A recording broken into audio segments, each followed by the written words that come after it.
जय माता दी। हर हर महादेव। कैसे हैं आप सभी? आशा करता हूँ आप सभी अच्छे होंगे, स्वस्थ होंगे। आज की इस वीडियो में मैं आपको ये बताऊंगा कि अगर आप नियमित रूप से नवारण मंत्र का जप करते हैं, वो भी बिना किसी नियम के, बिना ब्रह्मचर्य के, और आपका कोई गुरु भी नहीं है, और आप ये चाहते हैं कि नवारण मंत्र हमारा सिद्ध हो जाए, हमको माता की कृपा मिल जाए, और आप कोई नियम भी नहीं करना चाहते, और आप डेली मंत्र का जप कर रहे हैं, तो आपके जीवन में क्या क्या घटित होता है उसके बारे में मैं आपको कुछ चीज़ें बताऊंगा। कुछ पॉजिटिव चीज़ें भी होती हैं और कुछ नेगेटिव चीज़ें भी होती हैं। वो सारी चीज़ें मैं आपको डिटेल में इस वीडियो में बताने वाला हूँ। देखिए, जैसे मैं एक साधक हूँ, जैसे मैंने माता रानी की कृपा प्राप्त करी है, वैसी मैं चाहता हूँ कि हर एक व्यक्ति भी, हर एक साधक भी महामाई की कृपा प्राप्त करे।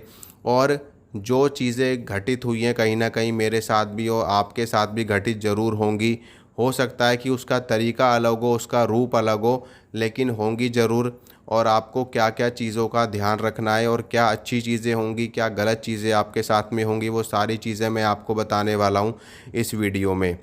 देखिए, नवारण मंत्र जो है वो माँ भगवती का एक ऐसा शक्तिशाली, एक ऐसा प्रचंड मंत्र है कि जिसके बारे में कुछ भी कहना सूर्य को दीपक दिखाने के समान है।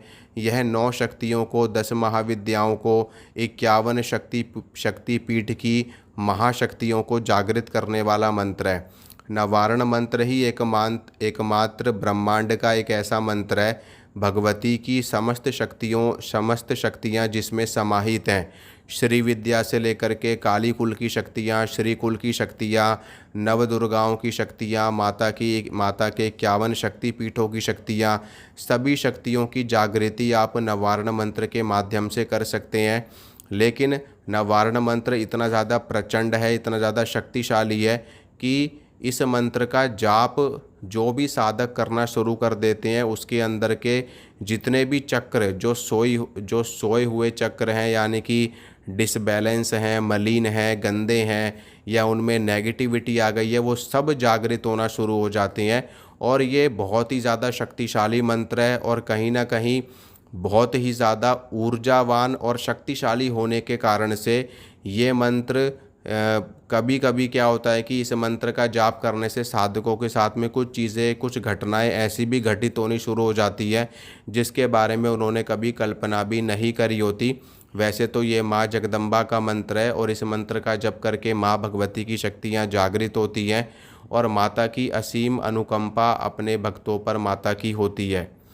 तो देखिए, जब आप शुरू शुरू में इस मंत्र का जप करना शुरू करते हैं, तो कुछ चीज़ें शुरुआती तौर पर आपके साथ में क्या होती हैं वो मैं आपको बताता हूँ। देखिए, जब आप इसका डेली जप करने लगेंगे, मान लो आप डेली की इसकी 11 माला कर रहे हो, या 5 माला कर रहे हो, या 10 माला कर रहे हो, जितनी भी कैपेसिटी है, देखो हर कोई व्यक्ति अपने हिसाब से जप करता है। किसी के पास में ज़्यादा समय है तो वो ज़्यादा मंत्र कर लेता है, कोई ज़्यादा देर तक बैठ सकता है, कोई कम देर तक बैठ सकता है, तो अपने अपने हिसाब से लोग जाप करते हैं।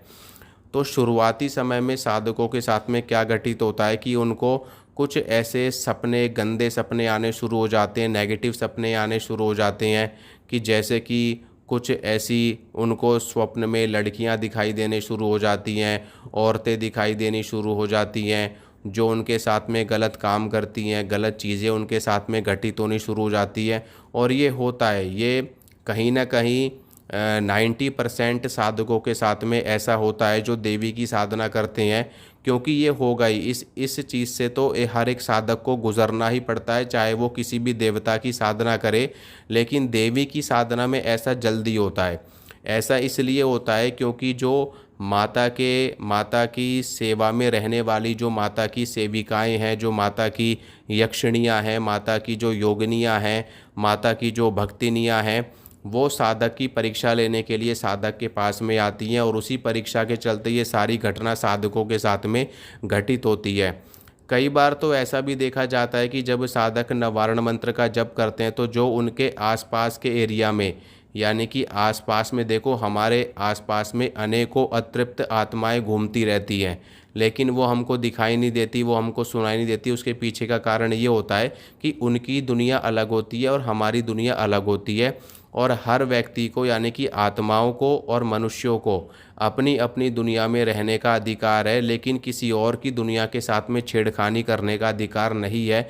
लेकिन जब एक साधक साधना करके अपनी सोई हुई शक्तियों को जागृत करता है तो उसको दूसरी दुनिया की जो शक्तियां हैं यानी कि आत्माएं जो होती हैं, कहीं ना कहीं वो उसके संपर्क में आनी शुरू हो जाती, क्योंकि जब साधक की जो कुंडलिनी शक्ति है वो जागृत होने लगती है तो खुद ब खुद ही ये चीज़ें उसके साथ में घटित होनी शुरू हो जाती है। और ये जो अतृप्त आत्माएं हैं ये भी साधकों के पास में आकर्षित होकर के आनी शुरू हो जाती है। कोई भी आपको गंदी शक्ति लग सकती है, कोई भी आपको मलिन शक्ति लग सकती है, कोई भी आपको नेगेटिव शक्ति लग सकती है।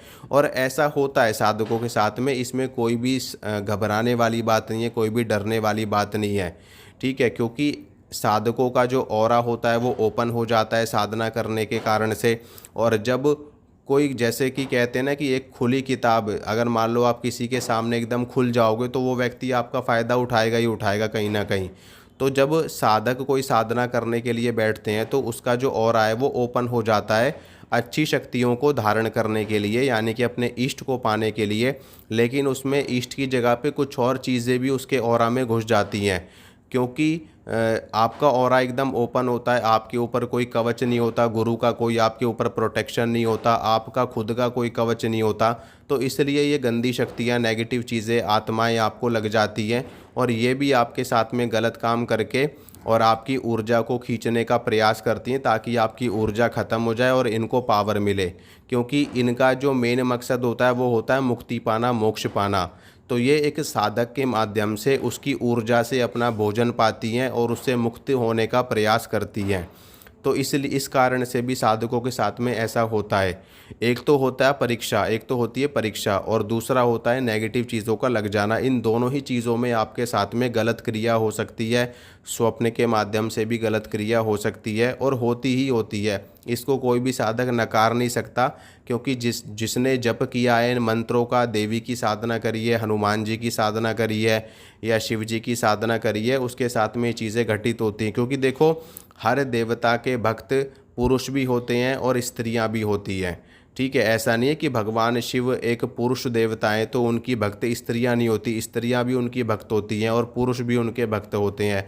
तो आपके पास में कोई भी चीज़ आ सकती है, कोई भी उनका गण आ सकता है, कोई भी उनका भक्त आ सकता है जिसने उस एनर्जी को पाया है, उस लेवल को पाया है। तो इस कारण से ऐसी चीज़ें होती हैं। चलो, अब तो ये चीज़ तो हो गई नेगेटिव वाली बात।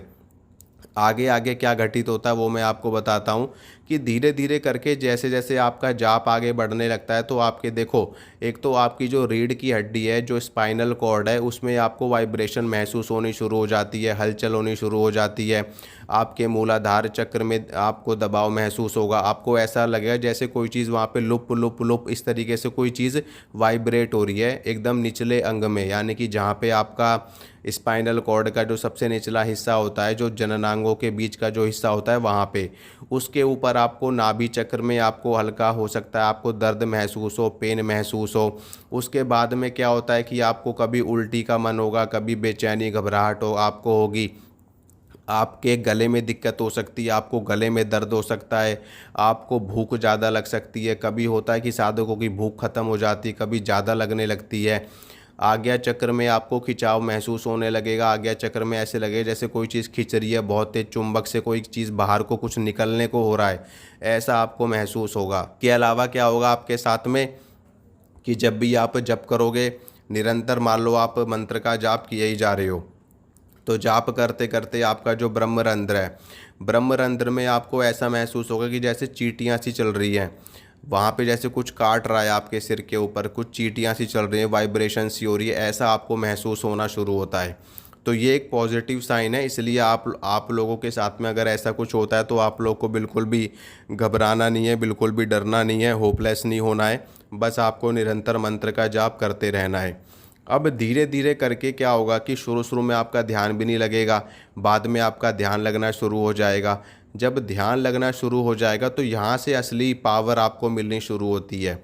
फिर आपको क्या होगा कि आपको नेचर दिखाई देगी, प्रकृति आपको दिखाई देगी, कभी आपको सूरज दिखाई देगा, चांद दिखाई देगा, पेड़ पौधे दिखाई देंगे, पहाड़ दिखाई देंगे, क्योंकि माँ आदिशक्ति का एक रूप प्रकृति का भी है, तो प्रकृति के दर्शन आपको होंगे। इसके अलावा स्वप्न के माध्यम से भी आपको महिलाएं दिखाई दे सकती है, माता के आपको दर्शन हो सकते हैं, माता की जो गण है, माता की जो योगिनियां हैं, उनके दर्शन आपको हो सकते हैं। कभी हो सकता है कि आपके पास में पायलों की आवाज़ आनी शुरू हो जाए, आपको ऐसा महसूस हो कि जैसे आपके घर में कोई घूम रहा है, कोई औरत आपके आसपास में घूम रही है, या कोई स्त्री आपके पास में आकर के बैठ गई है, या कोई स्त्री आपके सिर के ऊपर हाथ रख रही है, या आपको कभी मंदिर दिखाई देंगे। ये इस तरह की तमाम घटनाएं आपके साथ में घटित होंगी जब आप इस मंत्र का निरंतर जाप करते रहते हो। लेकिन कुछ चीज़ों का ध्यान रखना होता है कि देखिए, मंत्र की जो साधना होती है वो हमेशा गुरु सानिध्य में करनी चाहिए, गुरु से दीक्षित होकर के करनी चाहिए। इससे क्या होता है कि आपके ऊपर एक गुरु का सुरक्षा कवच होता है, ताकि कोई भी गलत शक्ति आपसे ना जुड़ जाए, क्योंकि साधकों को तो पता नहीं है कि कौन सी शक्ति हमारे साथ में जुड़ गई है। तो जब आपके ऊपर गुरु का रक्षा कवच होता है तो आपके ऊपर हमेशा देवी की कृपा होती है, गुरु का आशीर्वाद आपके साथ में होता है, गुरु का रक्षा कवच आपके साथ में होता है, तो कोई भी गलत शक्ति आपसे जुड़ती नहीं है। और तो और आपके ऊपर देवी देवता भी जल्दी कृपा करते हैं, क्योंकि गुरुर् ब्रह्मा गुरुर्विष्णु गुरुर्देवो महेश्वरः गुरुर साक्षात परम ब्रह्म तस्मै श्री गुरुवे नमः।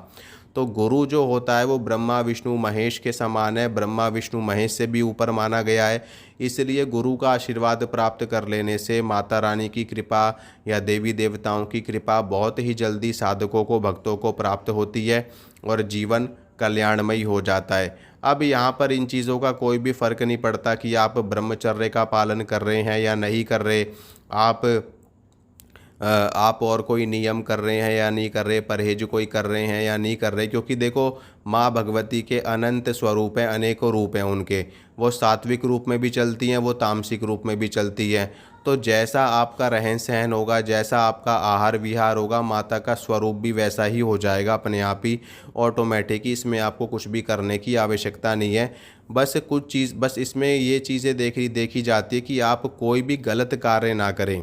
जैसे कि आप अंडा मीट मछली तामसिक आहार अगर आप सेवन करते हैं तो आपको माता के तामसिक रूप की प्राप्ति होती है, आपको माता काली का स्वरूप जागृत हो जाएगा अगर आप तामसिक चीज़ों का सेवन करेंगे।